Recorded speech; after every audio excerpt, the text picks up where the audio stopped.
Bet Latvijas iedzīvotājs savus mobilos telefonus maina vidēji ik pēc 2–3 gadiem. Arī datortehnoloģijas strauji attīstās, un nesen kā nopirktais jaunais dators visai drīz jau šķiet morāli novecojis. Kā pareizi atbrīvoties no veciem datoriem un telefoniem un kāpēc izmetot šīs lietas ir jābūt ļoti uzmanīgiem, skaidro Uldis Birziņš. Ko cilvēki parasti dara ar veciem mobiliem telefoniem un datoriem? Izmet atkritumu kastē. Tomēr jārēķinās, ka šādai rīcībai var būt ļoti negatīvas sekas, ja pirms tam visa datoros un telefonos esošā informācija nav izdzēsta. Ja šie dati netiek uzglabāti šifrētā veidā, tad viņi ir pieejami. Tās var būt privātas fotogrāfijas, varbūt kaut kas no privātās dzīves, ko negrib, teiksim, lai noplūst. Tas var būt ar darbu saistīti materiāli, kaut kādi varbūt komerces noslēpumi. Krievijā aprēķināts, Maskavas iedzīvotāji katru mēnesi izmet aptuveni 20 tonnas mobilo telefonu. Par Latviju, diemžēl, dati nav apkopoti. Tomēr valsts policija atzīst, gadījumi, kad negodprātīgi cilvēki sautīgās interesēs izmantot datus, kas iegūti no atkritumu tvertnēm izņemot telefonus vai datorus, nav nemaz tik maz. Piemēram, krāpniekiem. Ja? Skaidri zināma schēma, ja, kas arī tagad nesen gada sākumā Olēnē bija, kad, piemēram, pavecē sievietei zvana it kā viņas meita, stādās priekšā un saka, kad viņa ir nokļuvusi nepatīkamā situācijā un, lai viņu tā kā izpestītu no nepatikšanām, advokātam ir jāmaksā 5000 eiro. Sieviete arī samaksā.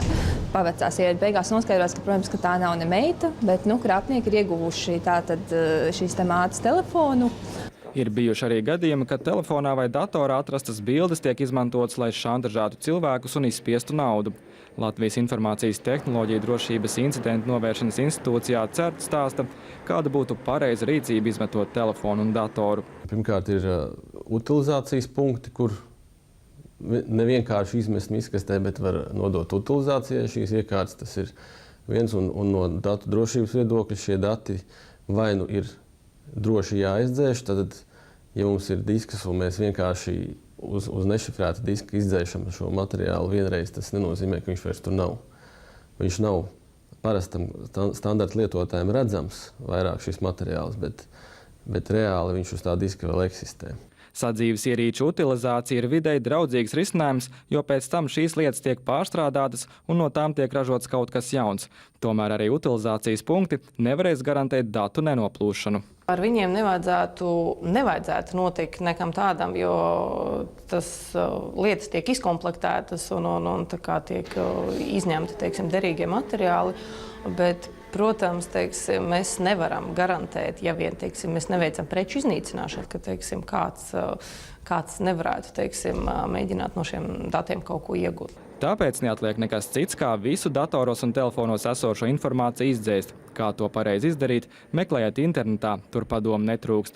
Otrs variants – neglabājiet šādās ierīcēs slepenu vai sevi kompromitējošu informāciju. Uldis Birziņš, Andris Pavlovskis, Latvijas televīzija.